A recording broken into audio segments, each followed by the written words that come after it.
Hello everyone, life with Shankar and প্রিয়াঙ্কাতে আমি প্রিয়াঙ্কা আজকে নতুন একটা ব্লগ নিয়ে চলে এসেছি। শ্রীশৈলম জার্নি, পুরো ভিডিওটা দেখতে থাকো।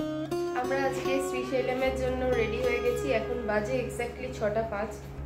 তো আমাদের ক্যাব চলে আসছে আর 2 মিনিটের মধ্যেই। তারপর আমরা আপনাদের সাথে শেয়ার করব সেই অনবদ্য জার্নি যেটা আমরা শ্রীশৈলম মল্লিকার্জুন স্বামীর জ্যোতির্লিঙ্গের টেম্পলে গিয়ে ফিল করব। হ্যালো ফ্রেন্ডস, তো আমরা বেরিয়ে পড়েছি।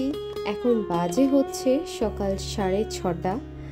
আমরা আমাদের কাইজেন স্মার্ট সিটি হোটেল থেকে বেরিয়ে পড়েছি। বেরিয়ে আমরা রাস্তায় আছি, আপনারা দেখতেই পাচ্ছেন। আজকে আমাদের দ্বিতীয় দিন হায়দ্রাবাদ সফরের। প্রথম দিন আমরা হুসেন সাগর, লুম্বিনী পার্ক, বোটিং করা, লেজার শো, চাটনিজের ধোসা খাওয়া সব কিছুই আপনাদের সাথে শেয়ার করেছি আর আপনারা খুব ভালোবেসেছেন সেটা দেখে। তো আজকে আমরা যেতে চলেছি 230 কিলোমিটার দূরে শ্রীশৈলম জ্যোতির্লিঙ্গ মল্লিকার্জুন স্বামীর দর্শন করতে। প্রথমে আমরা ভেবেছিলাম যে স্পর্শ দর্শন করব, যেটা কিনা 300 রুপিস নিয়েছিল দুজনে। তো সেটা আমরা ক্যান্সেল করে 5000 রুপিসের যে কাপল পাস হয় একটা গর্ভালয়ম পুজো, সেটাই আমরা অপ্ট করলাম। তো এত দূর যখন এত কষ্ট করে যাচ্ছি, তো ভগবানের দর্শন পুরোপুরি সামনে থেকে না হলে মনটাই খুঁতখুত করে। তো পুরোটাই আমরা করব আর আপনাদেরকে হয়তো যতটা দেখাতে পারবো ততটাই দেখাবো। শ্রীশৈলম হায়দ্রাবাদ থেকে কিন্তু 230 কিলোমিটার দূরে, যেখান থেকে যেতে আমাদের সময় লেগেছিল প্রায় 5 ঘন্টা 11 মিনিট যেতে, 5 ঘন্টা 11 মিনিট আসতে, মানে প্রায় 11 ঘন্টার মতো লেগে গিয়েছিল। আপনারা অন্য রাস্তা দিয়ে যেতে চাইলেও যেতে পারেন। আর অন্য রাস্তা হলো মার্কাপুর হয়ে যাওয়া, যেখান থেকেও কিন্তু প্রায় 90 কিলোমিটার বাসে করে যেতে হয়। তো সেটাও আপনারা অপ্ট করতে পারেন। তো শ্রীশৈলম যেতে যেতে আমরা এই একটা ড্যাম পেয়েছিলাম, যেটাকে ডিন্ডি ড্যাম বলা হয়, যেখানে জল রিজার্ভ থাকে আর খুব সুন্দর। এটার উপরে উঠেও ছিলাম, মানে খুব রিস্কি ছিল। তো জায়গাটা অত্যন্ত সুন্দর, আমি ভিডিওটা ভালো করে দেখাচ্ছি। অনেকটা উপর থেকে আমরা দেখেছি অ্যান্ড দারুণ, মানে ওয়াটারফলস বললেও কম হবে না, এত সুন্দর রিজার্ভার ড্যাম ছিল আর উপরে প্রচণ্ড হাওয়া ছিল।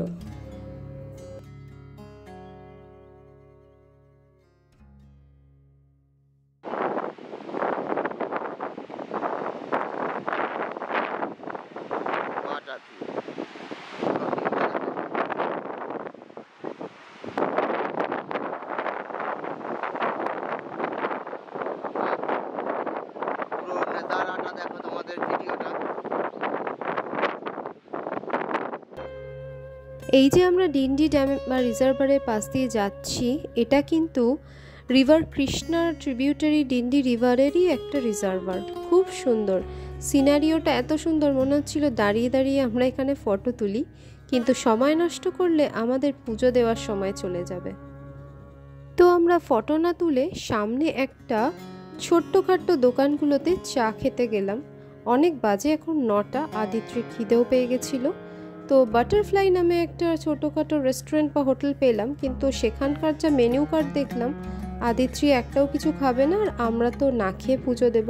সেই জন্য কিছু না খেয়ে আদিত্রিকে সামনের দোকান থেকে একটু কেক, বিস্কিট আর ব্রেড জ্যাম যেটা ছিল ওটাই খাইয়ে দিলাম, ব্যাস। আর আমরা রওনা দিলাম শ্রীশৈলমের পথে, আর কিন্তু কোনো থামা না। যেতে যেতে অনলাইন বুকিংয়ের পদ্ধতিটা বলে দিই। প্রথমে গুগল ক্রোম গিয়ে আমাদেরকে ওদের একটা ওয়েবসাইট আছে, সেখানে খুলতে হবে, খুলে অনলাইন বুকিংয়ে যেতে হবে। অনলাইন বুকিংয়ে গিয়ে প্রত্যক্ষ সেবা, সেখান থেকে অভিষেকম গর্ভালয়মে ক্লিক করতে হবে আর ওরাই একটা টাইম স্লট দিয়ে দেবে। তো আমরা একটা টাইম স্লট পেয়ে গিয়ে 5000-এর বুকিং করলাম, যেটা কিনা কাপলদের জন্য। তো আমরা অলমোস্ট নাল্লামালাই ফরেস্টের দিকে ঢুকে গেছি। রাস্তাঘাট দারুণ। এই ফরেস্টেই আমাদেরকে অন্তত 2.5 থেকে 3 ঘন্টা যেতে হবে। অসাধারণ অনুভূতি, আপনাদের সাথেও কিন্তু শেয়ার করছি, দেখতে থাকুন পুরোটা। অন্ধ্রপ্রদেশে অবস্থিত শ্রীশৈলম শহরের মূল আকর্ষণ হলো জ্যোতির্লিঙ্গের এক মহান জ্যোতির্লিঙ্গ মল্লিকার্জুন স্বামীর বাসস্থান। মাইথোলজি অনুযায়ী এখানেই লর্ড শিবা আর পার্বতী কিন্তু এসেছিলেন যখন কার্তিকেয় আর গণেশের মধ্যে বৈবাহ সম্পর্ক নিয়ে অশান্তি হয়, কে কখন কাকে আগে বিয়ে করবে। তো গণেশা তো লর্ড শিবা পার্বতীকে ঘুরে নিয়েছিলেন, কিন্তু কার্তিকেয় যেহেতু পৌঁছাতে পারেনি টাইমে, সেই জন্য কিন্তু আগে বিয়ে হয়নি। তার কারণে উনি রাগ করে এখানে চলে আসেন এবং ছেলের রাগ ভাঙানোর জন্য লর্ড শিব অ্যান্ড পার্বতী কিন্তু এখানেই এসে স্থান গ্রহণ করেন, যেখানে মল্লিকার্জুন স্বামী নামে বিখ্যাত হয়েছেন। এই শ্রীশৈলমে কিন্তু দেবী ব্রহ্মরম্ভারও কিন্তু শক্তিপীঠ আছে, যেখানে কথিত আছে সতীর গলা নাকি পড়েছিল। এই শক্তিপীঠ অত্যন্ত জাগ্রত। এই শ্রীশৈলম অন্ধ্রপ্রদেশ ও তেলেঙ্গানার মাঝামাঝি এই শ্রীশৈলম ড্যাম খুব সুন্দর, আর এটাকে দেখলেই মনে হচ্ছে মেঘের মধ্যে দিয়ে আমরা চলেছি। পাশেই যে ড্যামটা দেখতে পাচ্ছেন, এটাই সেই বিখ্যাত শ্রীশৈলম ড্যাম, যার আওয়াজ অসাধারণ আর দেখতেও মনে হচ্ছে কোনো মেঘের মধ্যে দিয়ে আমরা চলেছি। এখন বাজে বেলা 10:30। তো আর অলমোস্ট আমাদের সময় লাগবে 1 ঘন্টার মতো এখান থেকে পৌঁছাতে শ্রীশৈলমের মন্দিরে। তো সেই মন্দিরে গিয়ে আমাদের কি কি অনুভূতি হচ্ছে, কিভাবে আমরা সেখানে পুজো দিতে পারছি তাড়াতাড়ি, সেটাই আপনাদের দেখানোর যথাসম্ভব চেষ্টা করব। আর না হলে তো আমি বলেই ব্যাখ্যা করে দেব। তো আপাতত আমাদের ভিডিওটা পুরোটাই দেখবেন, স্কিপ করবেন না কিন্তু, আর এই ড্যামের সৌন্দর্যের অনুভূতি নিন। পর আমরা ক্লোকরুমে সমস্ত জিনিস রাখলাম, কারণ এই মন্দিরের চৌহদ্দিতে ক্যামেরা অ্যালাউড না, কিচ্ছু অ্যালাউড না। সব পুজো দিয়ে বেরিয়ে এক্সপিরিয়েন্স শেয়ার করছি। আমরা এই মল্লিকার্জুন জ্যোতির্লিঙ্গ এখনই দর্শন করে বেরোলাম। খুব হাঁটার পর অনেকক্ষণ দর্শন, অনেক লাইন, কিন্তু হ্যাঁ দর্শন সত্য হয়েছে। কী দর্শন করলাম আমরা? জ্যোতির্লিঙ্গ দর্শন করলাম। আর ওদের নামটা যেন কি মানে আরে না, যে দর্শনটা করলাম 5,000 টাকা, প্রত্যক্ষ দর্শন, পুরোটার নাম কি? যাই হোক, প্রত্যক্ষ দর্শন করেছি। 5,000 রুপিস, একদম গর্ভগৃহের সামনে ঠাকুরকে স্নান করিয়ে, হ্যাঁ গর্ভগৃহম, অভিজ্ঞানম গর্ভগৃহম। তো ঠাকুরকে স্নান করিয়ে, দুধ দিয়ে স্নান করিয়ে সব ভালো মতো দর্শন হয়েছে। তো দর্শন হয়ে এখন আমরা বেরোচ্ছি।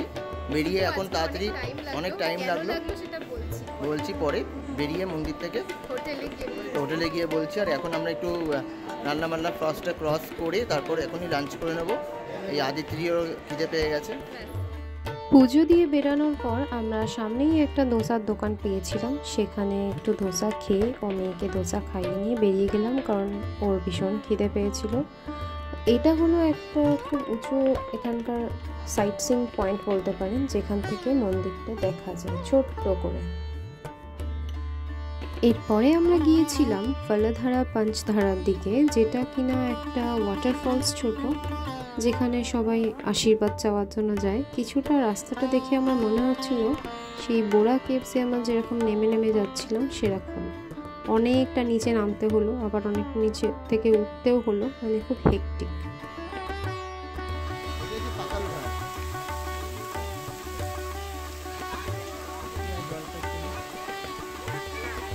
আরে এটা ভালো জল, মাথা ঠেকা।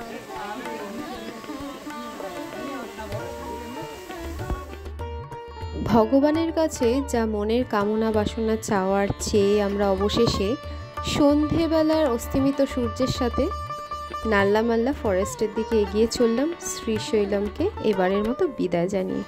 কোনো এক সময় ইচ্ছা আছে আবার আসবো, একবারে মনটা সত্যি ভরল না আমার।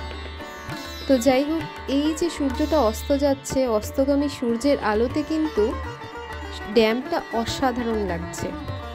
তো আজকের এই ব্লগটা সত্যি করে বলবেন কেমন লাগলো, আর সামনে হায়দ্রাবাদের আরও ব্লগ আসতে চলেছে। Bye bye, see you, have a nice day. Subscribe করুন আর শেয়ার করে দিন।